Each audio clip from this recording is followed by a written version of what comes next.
Friends, welcome to my channel mobile groom. बच्चों, आज के टॉपिक में हम बात करेंगे कि आने वाली टाइम में मींस 2 मंथ का टाइम बचा हुआ है।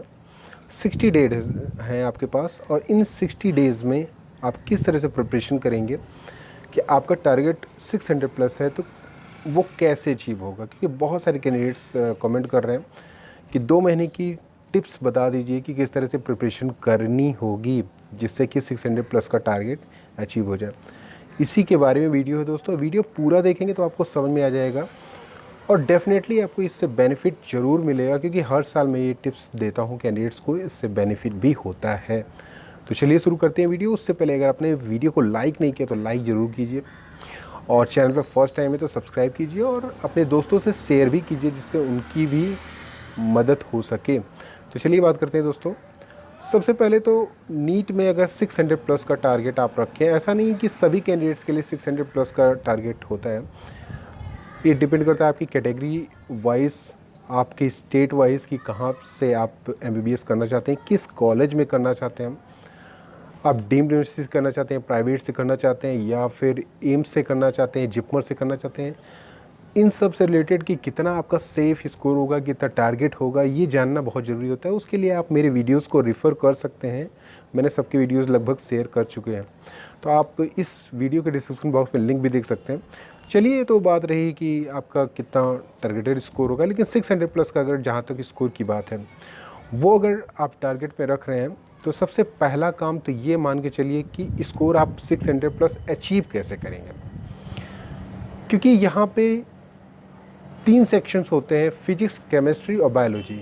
फिजिक्स 180 मार्क्स का, केमिस्ट्री 180 मार्क्स की और बायोलॉजी 360 मार्क्स की। सबसे ज़्यादा स्कोरिंग जो होता है वो आपका बायोलॉजी होता है, ये आप जानते हैं। 360 मार्क्स की बायोलॉजी होती है, मोस्ट स्कोरिंग सब्जेक्ट होता है। अगर आपकी थ्योरी अच्छी है, कॉन्सेप्ट अच्छे हैं तो आउट ऑफ 360 340 आपके आ जाते हैं। उसके लिए करना क्या होगा, मैं यहाँ पे केवल आपको ये नहीं बता दे रहा हूँ कि 360 में से 340 आप कर लीजिए। उसके लिए करना क्या होगा, 360 मार्क्स में से 340 लाने के लिए करना क्या होगा, ये भी जानना आपको ज़रूरी है। नंबर 1, इन 60 डेज़ में आप करेंगे क्या। इन 60 डेज़ में आप बायोलॉजी को, अगर आप ऑलरेडी पढ़ चुके हैं ठीक है, वेल एंड गुड, रिवाइज़ कीजिए। शॉर्ट नोट्स नहीं बनाए तो शॉर्ट नोट्स बनाना शुरू कर दीजिए, क्योंकि लास्ट टाइम में एग्ज़ाम से 1 वीक पहले आपके शॉर्ट नोट्स काम आते हैं, ना कि आपका पूरा बुक अगर आप पढ़ने जाएंगे तो आप कंफ्यूज हो जाएंगे। जो इम्पोर्टेंट पॉइंट्स हैं, जहाँ पे ज़्यादा क्वेश्चंस आते हैं, जो सेक्शंस ज़्यादा पूछे जाते हैं एग्ज़ाम में, उन पे फोकस करिए रादर देन कि जो अनइम्पोर्टेंट पॉइंट्स हैं जिसमें 1 या 2 क्वेश्चंस आते हैं। बहुत सारे ऐसे बायोलॉजी हुआ जिसमें कि बॉटनी और जूलॉजी दोनों का कॉम्बिनेशन होता है। इसमें से कुछ ऐसी यूनिट्स हैं जिसमें 15 से 16 क्वेश्चंस पूछे जाते हैं, तो वो भी आप देखेंगे। इससे रिलेटेड मैंने वीडियोस ऑलरेडी बना रखे हैं कि किस टॉपिक से कैसे क्वेश्चंस पूछे जाते हैं, ये भी इंपॉर्टेंट है। आने वाले टाइम में मैं फिर से एक बार बना दूंगा इसका वीडियो, जिससे आपको कंफर्म हो जाएगा कि कैसे क्या करना है। तो जो इंपॉर्टेंट पॉइंट है वो आप फोकस में करेंगे। मीन्स 340 मार्क्स लाने हैं दोस्तों। उसके लिए आप समझ रहे हैं, आपको बायोलॉजी बड़ा वास्ट सब्जेक्ट होता है। बस ये कि अगर मेमोराइज आप कर लेते हैं और कॉन्सेप्ट अच्छा लगा लेते हैं तो आप 340 स्कोर कर सकते हैं। क्योंकि जो कैंडिडेट्स नॉर्मली बायोलॉजी में अच्छा करते हैं वो उनका फाइनल स्कोर बहुत ही अच्छा आ जाता है। ये तो रही बात दोस्तों बायोलॉजी की। जहाँ तक केमिस्ट्री की बात है, केमिस्ट्री में भी कैंडिडेट्स को अच्छा स्कोर करना पड़ता है। केमिस्ट्री में भी अगर आपका टारगेट 160 180 टोटल केमिस्ट्री का मार्क्स होता है, जिसमें से कम 140 या 150 के करीब अगर मार्क्स ले आते हैं आप, तो बहुत बढ़िया रहता है आपके लिए। और ये दोनों सब्जेक्ट, केमिस्ट्री हो गया और बायोलॉजी हो गया, यही आपका बूस्ट करते हैं मार्क्स को। केमिस्ट्री के लिए भी वही आपको करना पड़ेगा, रिवाइज़ करना पड़ेगा, डेली रिवीजन करना पड़ेगा। 2 या 3 घंटे जो भी आप टाइम दे रहे हैं, नए टॉपिक्स पढ़ रहे हैं तो उसको रिवीजन के लिए भी उसका समय निकालिए, अगले दिन उसको रिवाइज़ कीजिए और मॉक टेस्ट लगाते जाइए। मॉक टेस्ट बहुत ज़्यादा ज़रूरी होता है। और ऑनलाइन टेस्ट सीरीज़ अगर आपके पास है तो ऑनलाइन टेस्ट सीरीज़, क्योंकि ये अगर आप टेस्ट सीरीज़ नहीं लगाएंगे तो आपको पता नहीं चलेगा कि आप कहाँ गलतियाँ कर रहे हैं। जब आपको गलतियाँ नहीं पता चलेंगी तो आप इम्प्रूव कैसे करेंगे। तो टेस्ट सीरीज़ एक टाइप का एक एग्ज़ाम होता है। एग्ज़ाम से जैसे क्वेश्चंस आते हैं उसी तरह से आप क्वेश्चन देख सकते हैं। जो नीट का ऐप है, अभ्यास ऐप, उसमें भी आप देख सकते हैं, वो भी बहुत ही बढ़िया है। उसमें आप क्वेश्चंस लगा सकते हैं, बशर्ते कि एग्ज़ाम से पहले कम से कम 10 से 15-20 सेट क्वेश्चन पेपर के आप लगा लेंगे तो उससे आपको आइडिया मिल जाएगा। जब फाइनल क्वेश्चन पेपर आप करेंगे तो आपको लगेगा कि नहीं यार ये तो एक टेस्ट सीरीज टाइप का ही है, तो वहाँ पे आप कॉन्फिडेंस को लूज़ नहीं करेंगे। वरना अगर यहाँ पे आप टेस्ट सीरीज़ नहीं लगाएंगे या टेस्ट खुद को जज नहीं कर पाएंगे, यहाँ पे खुद का कैपेबिलिटी को नहीं जान पाएंगे, तो एग्ज़ाम में सारी गलतियाँ एक ही साथ एग्ज़ाम में हो जाएंगी।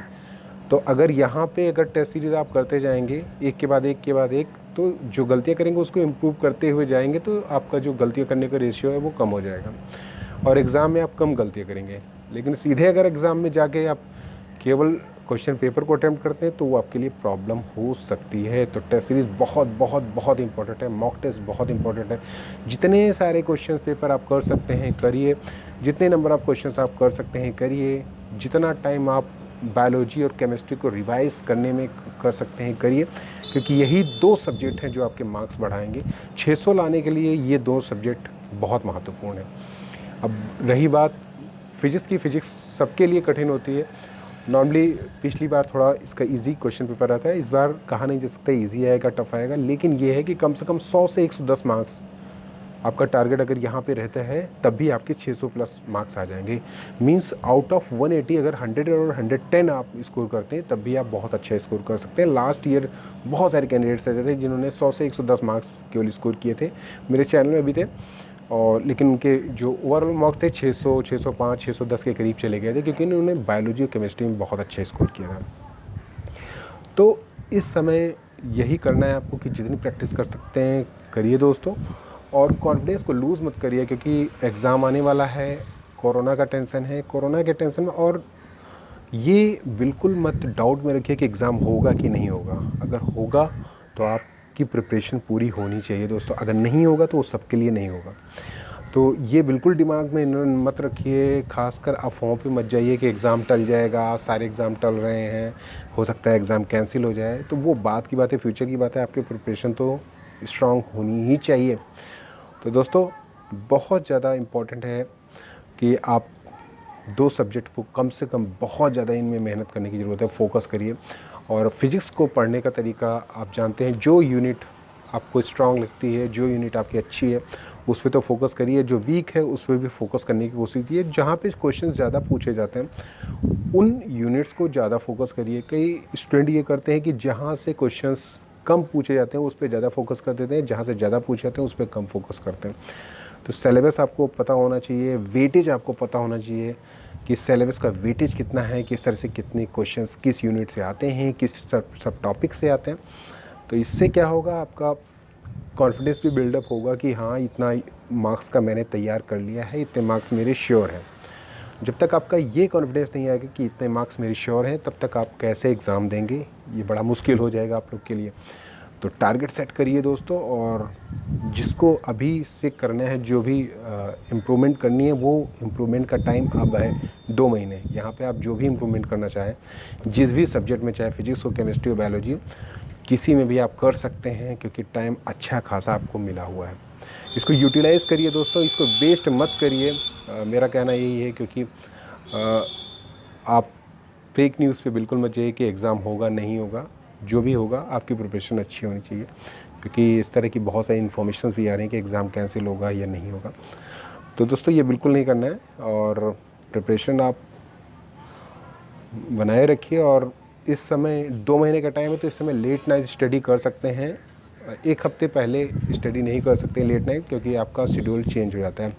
कोशिश ये करिए जो एग्ज़ाम के क्वेश्चंस है वो 2 to 5 PM के बीच में अटैम्प्ट करिए, जिससे कि आपको जो लेजीनेस है वो दूर हो जाएगी, क्योंकि 2 to 5 PM में कैंडिडेट्स को थोड़ा लेजी फील होता है, थोड़ा सा स्लीपी फील होता है। तो अभी से आपकी प्रैक्टिस रहेगी तो एग्ज़ाम में आपको प्रॉब्लम नहीं होगी। ये सब मेंटेन आपको करना है दोस्तों, ऐसे काम नहीं चलेगा ना कि आपने सोचा कि भाई 600 करना है, क्यों सोचते रहेंगे, सोचने से काम नहीं चलेगा। आपको बाकायदे बहुत मेहनत करनी है।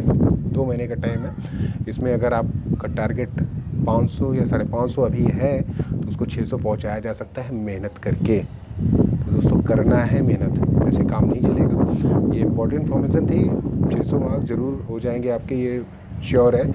जो इस टिप्स से, ये ट्रिक से काम करेंगे वो डेफिनेटली स्कोर कर लेंगे।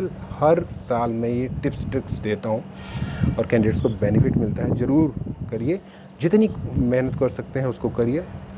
बायोलॉजी और केमिस्ट्री में ज़्यादा फोकस करिए।